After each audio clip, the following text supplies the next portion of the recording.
ভগবতে বাসুদেবায় নমঃ। জয় শ্রীকৃষ্ণ বন্ধুরা। গর্ভগীতা এটি একটি অত্যন্ত অনন্য পাঠ। শ্রীমদ্ ভগবদ্গীতায় 18টি অধ্যায় আছে, যা মধ্যে মোট 700 শ্লোক আছে, এবং গর্ভগীতা শ্রীমদ্ ভগবদ্গীতারই একটি অংশ। যেভাবে মন্দিরের গর্ভগৃহে ভগবান বাস করেন, সেইভাবে ভগবদ্গীতার মূল জ্ঞান গর্ভগীতায় নিহিত আছে। গর্ভগীতায় জীবের জন্ম ও মৃত্যুর সম্পূর্ণ জ্ঞান অন্তর্ভুক্ত আছে। নিজের পরম কল্যাণের জন্যে প্রতিটি মানুষের এটি অবশ্যই পাঠ করা উচিত। ভগবান শ্রীকৃষ্ণের বচন হল যে প্রাণী এই গর্ভগীতার সদ্ভাবনা সহকারে বিচার ও মনন করে, সে আর কখনো গর্ভবাসে আসে না। সে জীবন মৃত্যুর চক্র থেকে মুক্তি পায় এবং এমন পবিত্র আত্মা ভগবানের শ্রীচরণে স্থান পায়। তাই আমাদের সকলের গর্ভগীতার অনুশীলন অবশ্যই করা উচিত। গর্ভাবস্থায় মা সন্তানের ভাগ্যও নির্মাণ করেন। তাই এই ধারণাও আছে যে গর্ভবতী নারী গর্ভগীতার নিত্য শ্রবণ করে সঠিক চিন্তন ও মননের দ্বারা এটিকে গ্রহণ করেন, তিনি গর্ভাবস্থার সময় আসা বিভিন্ন সমস্যা এবং বাধা সহজেই অতিক্রম করে যান। তার গর্ভস্থ শিশু শ্রেষ্ঠ বুদ্ধি, শ্রেষ্ঠ আচরণ এবং শুভ সংস্কার গ্রহণ করে। জন্ম নেওয়ার পর সে আদর্শ জীবনযাপন করে। এইভাবে গর্ভাবস্থার সময়কালে গর্ভগীতার রোজ পড়া বা শোনা থেকে একটি শ্রেষ্ঠ ও সংস্কৃতি সম্পন্ন সন্তানের জন্ম হয়। তাহলে আসুন বন্ধুরা, এই মুখ্য গ্রন্থটির পাঠ শ্রদ্ধা সহকারে শুরু করি। গর্ভগীতা ভগবান শ্রীকৃষ্ণ এবং ধনুর্ধর অর্জুনের মধ্যে এমন একটি দিব্য সংবাদ, যেখানে অর্জুন উৎসাহের সাথে ভগবান শ্রীকৃষ্ণকে প্রশ্ন করেন এবং ভগবান শ্রীকৃষ্ণ সম্পূর্ণ সৃষ্টির প্রত্যেক প্রাণীর জন্ম ও মৃত্যুর রহস্য ব্যাখ্যা করেন। অর্জুন জিজ্ঞাসা করেন, হে মধুসূদন, কৃপা করে আপনি আমাকে বলুন যে প্রাণী যখন গর্ভজনিতে আসে, তখন সেখানে নিজের কোন গুণদোষের কারণে আসে? প্রাণী জন্ম নেওয়ার আগে গর্ভে কষ্ট পায় এবং জন্ম নেওয়ার পরেও সম্পূর্ণ জীবন সে রোগ ও পীড়ার কারণে দুঃখ পায়। তাকে বুড়ো বয়সে অনেক রোগ ঘিরে নেয় এবং তার মৃত্যু হয়ে যায়। অতএব হে ভগবান, কৃপা করে আমাকে বলুন যে সেগুলো কোন কাজ, যার দ্বারা মানুষ জন্ম মৃত্যুর বন্ধন থেকে মুক্তি পায়। এই শুনে ভগবান মধুসূদন হেসে হেসে বললেন, হে শ্রেষ্ঠ ধনুর্ধারী অর্জুন, জন্ম মৃত্যুর বন্ধন তো সেই সব প্রাণীর নিয়তি যারা সংসারে ক্রিয়ান্বিত থাকে। যে প্রাণী সংসারে নষ্ট হয়ে যাওয়া পদার্থের প্রতি প্রেম করে, এই পদার্থ আমি পেয়েছি এবং সেটি আমি পাব, এমন চিন্তাই প্রাণীর মন থেকে নামেই না। 8 প্রহর সে মায়াকেই চেয়ে থাকে। এই মৃত্যুলোকে জন্ম নেওয়ার পর প্রত্যেক জীবাত্মা এই সংসারের মায়ার দ্বারা প্রেরিত হয়ে ভৌতিক সম্পদের দিকে আসক্ত হয়ে পড়ে। সে নিজের মূল উদ্দেশ্য, যা হলো মাত্র ঈশ্বরের প্রাপ্তি, সেটি ভুলে গিয়ে পরিবার, পুত্র, কন্যা, আত্মীয় স্বজন ইত্যাদি মোহতে ফেসে থাকে। জন্ম থেকে মৃত্যু পর্যন্ত এদের মধ্যে ফেসে থাকার পর যখন জীবের অন্তিম সময় আসে, তখন সে নিজের অপূর্ণ ইচ্ছার কথা ভাবতে ভাবতেই প্রাণ ত্যাগ করে। এমনটা এই কারণে হয় যে মানবজাতি কখনো সন্তুষ্ট নয়, তার সদাই কিছু আরও পাওয়ার চাওনা লেগে থাকে। এটাই কারণ যে মানুষ বারবার জন্ম নেয় এবং মরে থাকে, এবং এই চক্র নিরন্তর চলতেই থাকে। মানুষ সংসারের ধনসম্পদ পাওয়ার তো কামনা করে, কিন্তু ভগবানের ভক্তি থেকে বিমুখ হয়ে যায়। সেই জন্য সে বারবার অনেক জনিতে জন্ম নিয়ে জীবন, মরণ এবং গর্ভের দুঃখ ভোগ করে। তখন অর্জুন জিজ্ঞাসা করেন, হে মাধব, সংসারের মহামায়া থেকে মুক্তি পাওয়া বড় বড় ঋষিমুনিও এর থেকে পার পাননি। সেখানে সাধারণ মানুষের তো কথাই কি? কাম, ক্রোধ, লোভ, মোহ এবং অহংকার, এই 5টি এমন শত্রু যার সাথে মানব দিনরাত যুঝতে থাকে। কৃপা করে এটি বলুন যে সাধারণ মানুষ এদের থেকে মুক্তি পেয়ে নিজের মনকে কি প্রকারে প্রভুর ভক্তির দিকে ফেরাতে পারে। কারণ এই মন তো মদমত্ত হাতির মতো, যা কখনো স্থির থাকে না। এর গতি তো বায়ুর বেগের থেকেও অধিক তীব্র। হে জনার্দন, এই মদমত্ত হাতিকে কিভাবে বশে আনা যায়? অর্থাৎ মানুষকে কোন প্রযত্ন করতে হবে যার দ্বারা মনকে ভক্তিতে লাগানো যেতে পারে? শ্রী ভগবান বলেন, হে কুন্তীয়, এই মন নিশ্চয়ই হাতির মতো, আর তৃষ্ণা এর শক্তি। মন ইন্দ্রিয়দের বশে থাকে। ঠিক যেভাবে মদমত্ত হাতিকে বশে আনার জন্যে মাহুত অঙ্কুশের ব্যবহার করে, সেইভাবে মনকে কাবুতে আনার জন্যে জ্ঞানরূপী অঙ্কুশের ব্যবহার আবশ্যক। ভক্তি ও জ্ঞান অভ্যাস করার পরে প্রাপ্ত হয়। অহংকার করার ফলে জীবন নরকের সমান হয়ে যায়। তার মন সর্বদা ব্যাকুলই থাকে এবং কখনো শান্ত হয় না।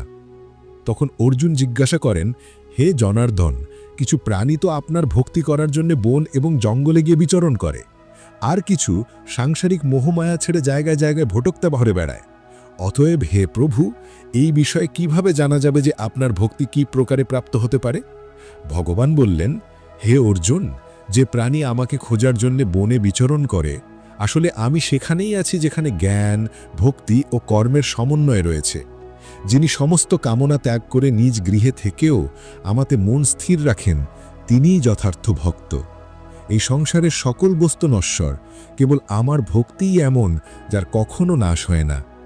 অর্জুন জিজ্ঞাসা করলেন, হে জনার্দন, মানুষের শারীরিক রোগ যেমন রক্তবিকার, খণ্ডবায়ু, অন্ধত্ব এবং পঙ্গুত্ব ইত্যাদির কি কারণ? এই রোগগুলো কেন হয়? কৃপা করে জানানোর কৃপা করুন।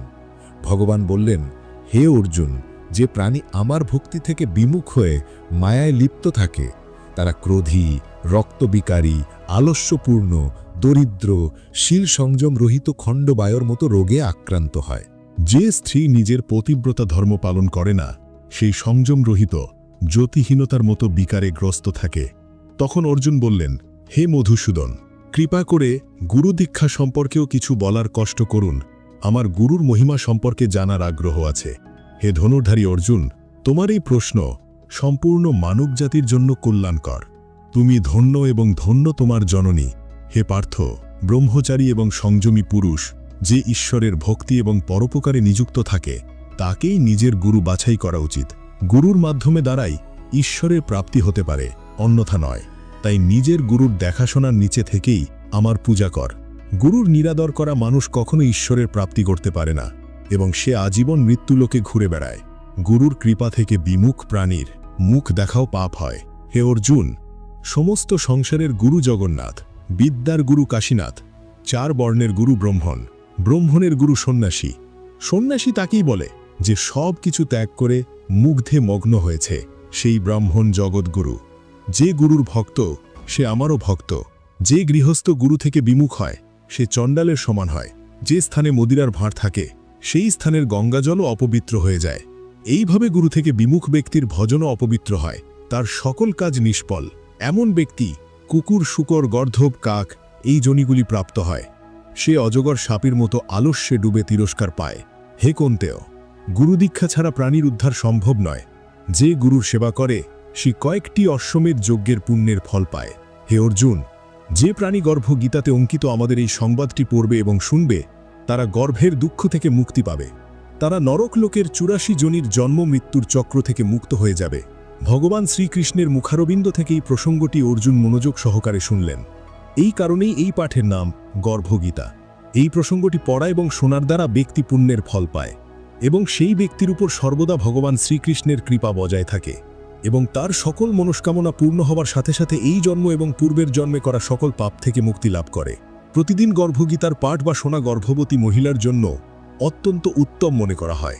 প্রত্যেক গর্ভবতী মহিলার গর্ভগীতার পাঠ অবশ্যই করা উচিত।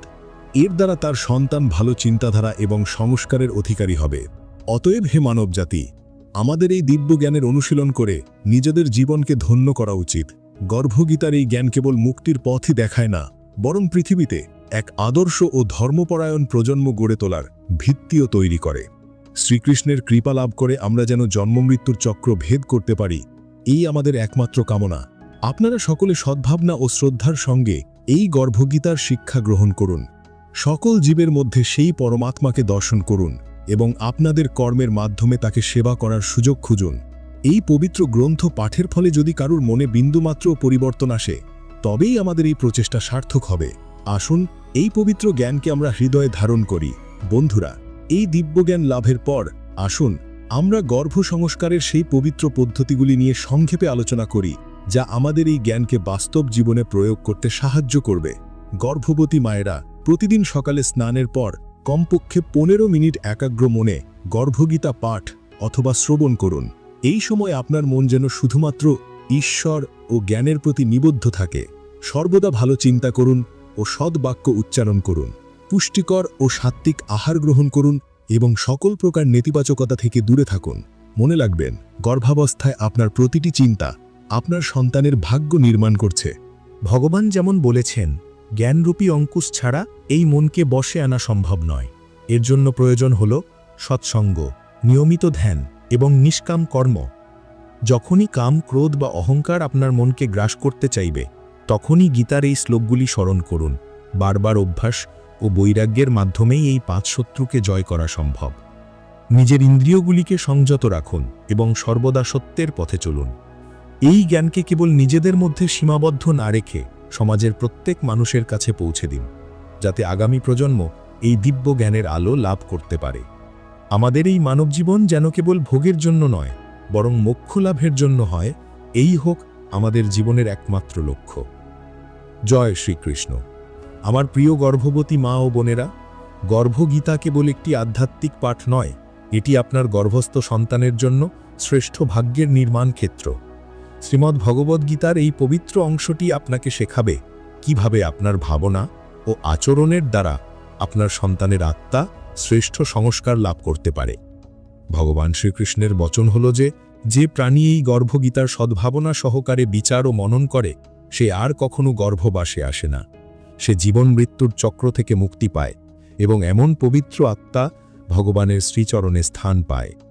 তাই আমাদের সকলের গর্ভগীতার অনুশীলন অবশ্যই করা উচিত।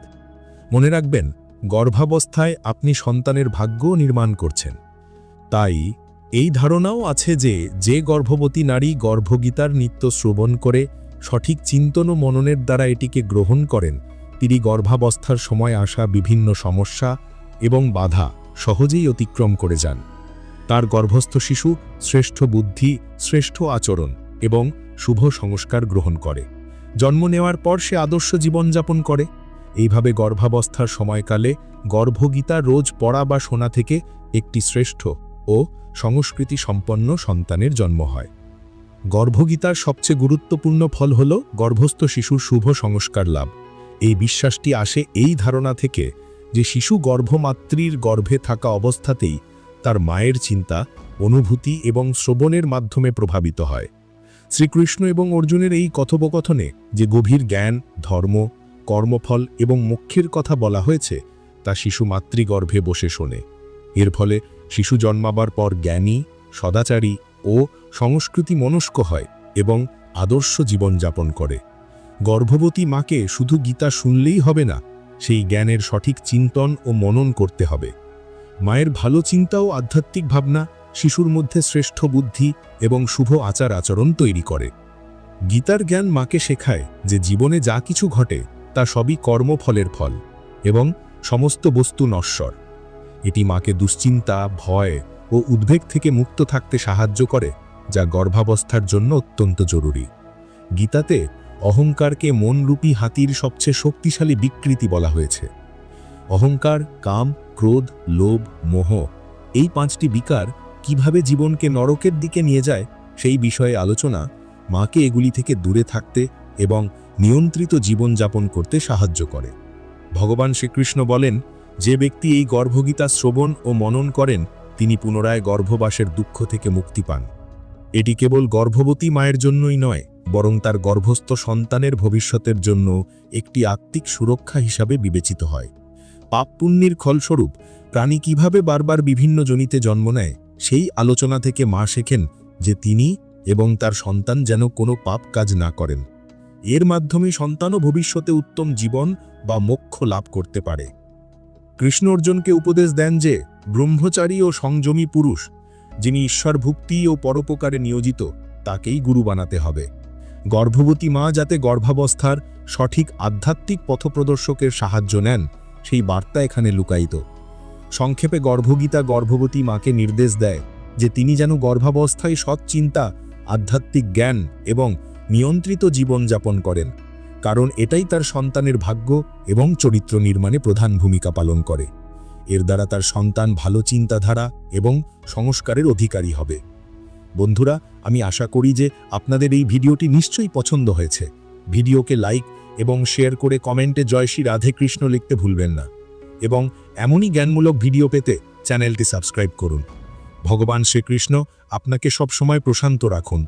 জয় শ্রী রাধে কৃষ্ণ। রাধে রাধে।